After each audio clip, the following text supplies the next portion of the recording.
Cette vidéo est sponsorisée par NordPass, ma gueule. Salut ma gueule, c'est John Michael, et aujourd'hui on va parler d'un logiciel qui va te changer la vie. Comme beaucoup de monde, ta vie connectée est régie par les mots de passe. Il y en a partout. Et ça devient compliqué de tous les retenir, pas vrai? Du coup, tu utilises toujours le même. Non mais quelle erreur monumentale! Et me dis pas que ton mot de passe c'est 1, 2, 3, 4, 5, 6, le mot de passe le plus utilisé en France. Non mais t'es pas sérieux, à la moindre fuite de mot de passe, t'es marron, ma gueule. Ce qu'il te faudrait, c'est un gestionnaire de mots de passe sécurisé qui va non seulement tous les retenir pour toi, mais qui va t'en générer des super costauds. Et tu sais quoi? J'ai la solution pour toi. Ça s'appelle NordPass et c'est exactement ce qu'il te faut. En gros, NordPass, c'est un outil de cybersécurité qui va stocker tous tes mots de passe, t'en créer des nouveaux et qui va même vérifier régulièrement que tes données de compte n'ont pas été divulguées sur le web par quelque individu mal intentionné. C'est pas génial ça? T'as plus rien à faire à part retenir ton mot de passe maître pour y accéder. Et c'est pas tout, NordPass peut aussi faciliter tes achats en ligne en retenant tes informations de carte bancaire par exemple. Et je te rassure tout de suite, tes données sont cryptées et ne sont visibles que par toi mon con, pas par Gilou et Michel de chez NordPass. Tu l'auras compris, NordPass ça va énormément te faciliter la vie. Et comme tu m'as l'air sympathique, j'ai une offre de ouf malade à te proposer. En suivant ce lien en utilisant le code Guillaume Cassard, tu auras droit à une super réduction de 70% sur l'abonnement de 2 ans qui te reviendra à seulement 1,22€ par mois plus un mois gratuit. Plutôt pas mal hein? Alors fonce, tu m'en diras des nouvelles. De rien ma gueule. Salut à tous, c'est Guillaume Cassard. Avec les fêtes qui approchent, je me suis dit que ce sera assez sympa de vous parler d'un chef-d'œuvre méconnu, histoire de vous faire découvrir une pépite injustement oubliée. Et finalement, non. On va plutôt s'infliger Carnosaur 3 ensemble. Considérez ça comme mon cadeau de Noël 2021. C'est parti. Le producteur Roger Corman étant apparemment plutôt satisfait du deuxième volet sorti en 95, il se dit tiens, pourquoi ne pas battre le fer tant qu'il est chaud et en faire un troisième? Bah ouais, on a des beaux costumes de Raptor en caoutchouc, on va pas les laisser prendre la poussière, ça serait con. Et c'est ainsi que le producteur lance la mise en chantier du troisième opus. Sauf que bon, on va pas s'emballer non plus, hein, faire un film d'accord, mais dépenser de l'argent par contre, il est moyen chaud le Corman. Surtout que si le premier Carnosaur avait fait un véritable carton avec des guillemets hein, le 2 avait plutôt bien marché, mais on était quand même loin du succès du premier film. Du coup, le producteur, qui est pas du genre à dépenser sans compter, plutôt du genre à éviter la perte du moindre centime, débloque un mini-budget, inférieur à celui du 2 donc, engage Jonathan Winfrey, un de ses poulains réalisateurs, et envoie son équipe tourner quelques semaines dans des entrepôts désaffectés. Et voilà le résultat, on va s'éclater. Rick Dean? Ce nom m'évoque quelque chose. Comme une bande de collégiens qui se tripotent ensemble pendant la récréation. Monk! Satané fils de chacal, t'es encore en vie, hein? T'as survécu au Raptor, à la grenade et à l'explosion nucléaire. T'as plus d'un tour dans ton sac, toi, pas vrai? Le film démarre donc sur un convoi militaire transportant on ne sait quoi sur une route perdue au milieu de nulle part. Hé, sergent, j'ai une grosse envie de pisser. C'est la première réplique du film. Ce qui me fait peur, c'est que souvent la première réplique annonce la couleur, hein. Bon du coup, le soldat surentraîné qui est pas capable de contrôler sa vessie se soulage par-dessus bord, ce qui a le mérite de faire rire ses camarades. C'est la première scène du film. Et juste après qu'il se soit rassis beaucoup trop rapidement au point de me faire douter du fait qu'il ait bien rangé son bazar, une attaque survient. Évacuez le périmètre! Mec, y a personne à évacuer à part tes hommes, calme-toi. Mais malgré cette attaque inattendue, nos hommes ne se laissent pas gagner par la panique. Oh non, ce sont les meilleurs des meilleurs, la fierté de la nation. Les soldats décident donc d'utiliser une de leurs techniques de combat consistant à courir à découvert et à attraper les balles des ennemis avec leur corps. Après quoi, ils décèdent. Alors je suis pas sûr d'être personnellement bien au fait de tout ce qui est stratégie militaire, tactique de combat à adopter face à un opposant armé, mais se jeter sous les balles ennemies, c'est peut-être pas la meilleure idée que vous ayez eue. Bande de cons. Appelez des renforts! Ah ben oui, appelez n'importe qui là. Et c'est alors que débarque le chef des méchants, Bobby, qui se balade tranquille pépouze au milieu de la fusillade. Salut. Pourquoi le terrorisme serait forcément synonyme d'une vie de stress? Une fois le massacre terminé, les méchants s'en repartent avec la camionnette et le semi-remorque, soit la cargaison du convoi. On se retrouve ensuite en plein milieu d'une opération militaire où une escouade doit libérer des otages de méchants terroristes. Et on remarquera que tous les terroristes du film se sont apparemment mis d'accord sur leur tenue de méchants. Et donc la libération des otages se fait sans incident, sauf qu'en fait c'était une simulation. Waouh, ce film est plein de surprises. On fait alors connaissance avec notre petit groupe de personnages principaux composé du colonel Rance, de quelques soldats sans intérêt et de... Monk? C'est toi? Tu n'es pas Monk, tu es... Polchek! Polchek? Il est pourri ce nom.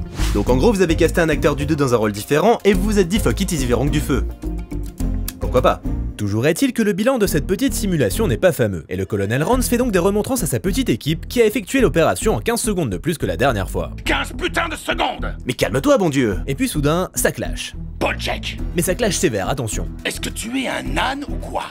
Ça m'aurait pas plu! Je t'ai demandé si tu étais une espèce de gros âne batté. Rance, arrête, tu vas traumatiser Polchek. Entre Rance et Polchek, c'est pas l'amour fou. Et si Polchek tente de calmer le jeu avec humour et finesse en imitant Lan, on sent cependant qu'il y a tension entre nos deux personnages.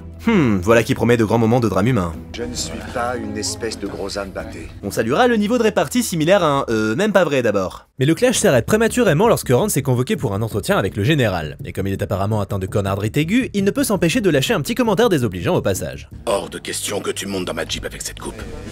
Et ça me fait doucement rigoler. Et ouais mon petit Rance, t'es dans la merde parce que j'ai fait mes recherches et j'ai du gros dossier sa mère sur toi. Bah alors, c'est qui ça? Eh bah c'est Rance avec une coupe mulet pas très réglementaire. C'est pas beau ça? Et après ça se permet des petites remarques. Hypocrite. Et pendant ce temps, les terroristes investissent un entrepôt désaffecté près d'un port, ce après que Bobby ait buté un flic d'une balle dans la tête. Oui. Une fois au calme, les méchants peuvent enfin ouvrir leur paquet tels les enfants le jour de Noël, sauf que ça ne se passe pas comme prévu. Qu'est-ce que c'est que ce bordel? Décontenancé, Bobby va alors explorer l'intérieur de la remorque. J'espère que c'est pas toxique. On croise les doigts, Bobby. Toujours est-il que la cargaison s'avère bien mystérieuse, et l'équipe des terroristes ne sait que dire face à cette déception. Ah ouais non mais là c'est pas qu'ils savent pas quoi dire, c'est qu'ils savent pas parler les gars.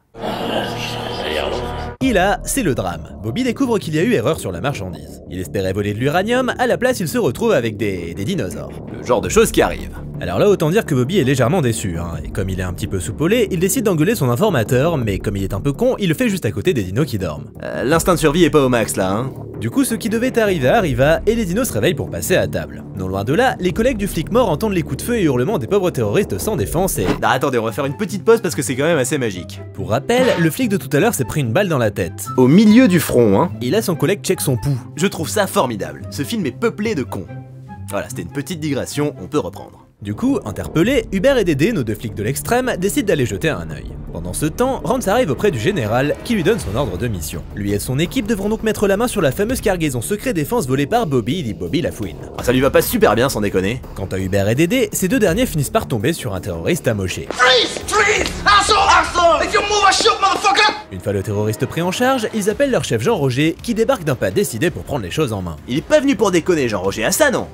En route! On te suit Jean-Ro. Et comme Jean-Roger a décidé qu'ils avaient affaire à des trafiquants de drogue, il sort l'artillerie lourde et appelle tous ses copains pour aller casser des gueules. Sauf que rien ne les avait préparés à ce qu'ils allaient trouver à l'intérieur. Putain, j'en crois pas, messieurs. Ouais, qu'est-ce que vous voulez, le trafic de drogue ça donne la dalle, hein. Heureusement, Jean-Roger est là pour donner l'exemple et motiver ses troupes. Monte là-dedans, Wilson. Vas-y aussi.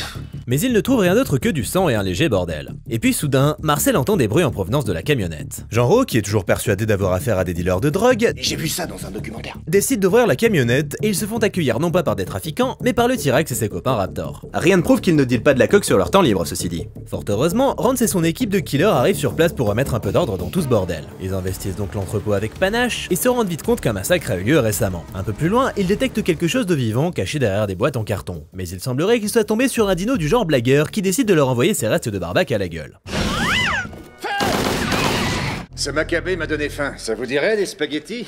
Est-ce que tu es drôle, Polchek? Mais pas autant que le dino, parce qu'après cette première blagounette à base de cadavres, il décide d'enfoncer le clou en leur renversant tout un étalage de carton vide dessus. Bref, le dino semble vivre sa meilleure vie en faisant chier son monde avec passion. Malheureusement, deux des membres de l'équipe se retrouvent séparés du groupe. Je suis prise au piège, colonel! Prise au piège entre des cartons vides? Le dino choisit donc ce moment pour passer à l'attaque, parce que faire des blagues ça creuse mine de rien. Les trois survivants, Rance, Polchek et Norbert, font alors face à l'agresseur blagueur, On aurait dit un lézard sous stéroïdes. et étant donné qu'ils sont pas venus ici pour souffrir, ils quittent les lieux avant d'être mis au parfum par le général et une experte, le Dr Hodge, sur la vraie nature de la menace. Des carnosaures. Ouais ma gueule, des carnosaures. T'es dans ce film là, pas de bol. Faux. Carnosaures, là, sont les machines à tuer les plus efficaces que j'ai jamais rencontrées de ma vie. Ah, le coup des cartons c'était quelque chose, ouais. Et comme une bonne nouvelle n'arrive jamais seule, le général et Hodge informent Rance qu'il doit capturer les dinos vivants, étant donné ce qu'ils représentent en termes de recherche scientifique. Et pourquoi pas aller nager au milieu des requins avec de la barbaque dans le slip pendant que vous y êtes? Cette réplique est incroyable. Après ça, Hodge fait un petit topo à ce qui reste de l'équipe, leur expliquant l'origine des dinos, cependant que Polchek et son best bro Norbert se lancent dans un concours de blagues sexistes. Ils ont d'énormes facultés d'apprentissage et peuvent franchir de nombreux... Pas parce que c'est des bofs, non, parce que c'est des vrais bonhommes. Les trois hommes repartent ensuite en chasse dans l'entrepôt, quand soudain... Hello there. Blagueur jusqu'au bout celui-là, hein. Rance prend donc un chasse le Raptor qui parvient cependant à s'enfuir malgré un costume en caoutchouc pas franchement pratique pour se mouvoir. Attention derrière toi, c'est affreux. Petit futé. Fort heureusement, Rance se fait sauver par 4 Marines venus leur prêter main forte. Avec le raid, il va pouvoir concocter un super plan de la mort pour tenter de capturer les dinos. Et dans l'éventualité où les choses tourneraient mal, ils utiliseront leurs armes. Sauf que Hutch décide de foutre la mauvaise ambiance et d'interdire purement et simplement les armes. Chose avec laquelle Rance n'est pas forcément d'accord. Par contre, sans déconner, la mise au point c'est pour les chiens. Le directeur photo était en post-déj ou quoi? Bref, pendant que Rance va plaider sa cause auprès du général, Polchek fait la connaissance de Proudfoot, la seule femme de l'équipe des Marines. Et comme elle a bien compris que c'était un vrai bonhomme qui a donc par conséquent du mal à travailler avec les femmes, Dès qu'on leur tourne le dos, elles ont leurs règles. Par contre, c'est complètement con parce qu'il travaillait déjà avec une femme au début du film. Mais bon, on va pas chipoter, hein, c'est pas le genre de la maison. Proudfoot lui propose donc de faire un bras de fer, histoire de lui montrer qu'elle aussi elle en a. Il y a des... il y a des dinosaures assoiffés de sang dans le bâtiment, les gars. Et ça, je dis rien. Sauf qu'après avoir lutté avec force et honneur, c'est bien Polchek qui finit par gagner. Ok, vous en avez plus rien à foutre en fait. Mais on n'est pas au bout de nos surprises, parce qu'en fait, Proudfoot était gauchère. Oh ben ça alors, elle lui a donné du fil à retordre alors qu'elle utilisait même pas son meilleur bras. C'est dingue. C'est dingue ce remplissage, bordel. On assiste ensuite à une séquence que n'aurait clairement pas renié McTiernan sur Predator, où l'équipe met en place le piège destiné à capturer un des 2 raptors. Au programme, un bout de viande, un filet et un sédatif, le tout sous une lumière dramatique. Une fois que tout est prêt, l'équipe attend sagement qu'un raptor débarque, et Polchek en profite pour taper la causette, parce que fermer sa gueule c'est pas son truc apparemment. Chef, est-ce que vous avez déjà fait équipe avec une femme? Oui, au début du film, et toi aussi, bouffon. Et après que Rance s'est raconté une magnifique anecdote destinée à gratter quelques minutes histoire que le film dépasse tant bien que mal leur écart, un raptor finit par se pointer. Mais les choses ne se passent pas comme prévu, car pendant que le premier raptor se fait effectivement piégé par le filet, un autre débarque par derrière et attaque Polchek. Et comme apparemment le courant passe bien entre eux, il se barre avec.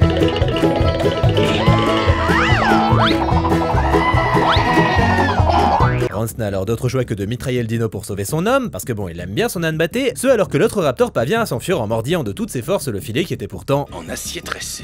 Ils connaissaient notre plan, docteur. Ça fait sans doute d'eux les personnages les plus intelligents du film. Du coup. Un peu plus tard, Hutch décide d'étudier la carcasse du raptor d'un peu plus près et fait une découverte incroyable. Ses cellules sont en pleine régénération. Du coup ça pue, non? Elle se régénère à une vitesse incroyablement élevée. Les gars, Tout ce il est que sous je la peux tente faire, avec c'est vous comparer et il est en train de se ce que régénérer. dispose sur l'ancienne génération. Mais plutôt que de s'en soucier, il préfère tailler le bout de gras tranquillou. Vous êtes si cons. Du coup, le raptor se réveille et fout un bordel monstrueux sous la tente au point que le monteur fait un AVC. Résultat, le raptor s'enfuit, le T-Rex débarque, Jean-Kevin perd la tête, et après avoir mis le T-Rex en déroute, l'équipe décide de passer aux choses sérieuses. Moi je dis qu'il faut se les farcir tout de suite. Ouais, on va leur faire leur fête à ces Le 3 dans le titre, ça veut juste dire que c'est le 3ème film ou c'est l'indication du QI moyen des personnages? Bref, aux dernières nouvelles, les carnosaures ont investi un bateau dans lequel le T-Rex a pondu des œufs. Il est donc décidé de partir en mer et de les capturer une fois loin des côtes en les congelant. Je vais prendre un pied monstre à leur cryogéniser la gueule. Un plan comme un autre. Et donc, les personnages se préparent à aller congeler du dino en mer. Tout le monde investit donc le bateau, les squads, la scientifique, mais pas le général qui a dû rester sur place pour s'enfiler des whisky en attendant.